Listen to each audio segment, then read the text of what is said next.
तो भाई मैंने आज मु रास्तार जाऊँगी हठात नजर पड़गला देखु गोपालपुर हस्ततंत्र विक्रय केन्द्र माने जो हाथ तैयारी आमर वस्त्र अच्छी तो तार किणा बिका गोटे बहुत सुंदर मार्केट कॉम्प्लेक्स काम तैयारी चलती।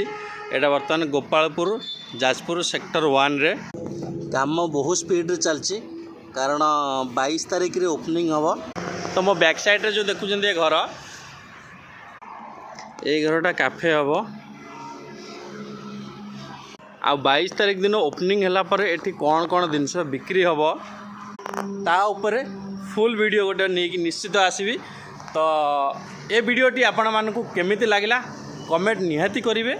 आउ यही भाया वीडियो देखापी अलेक्स साहू यूट्यूब चैनल को लाइक करूँ और सब्सक्राइब करूँ। रही जय जगन्नाथ जय किसान।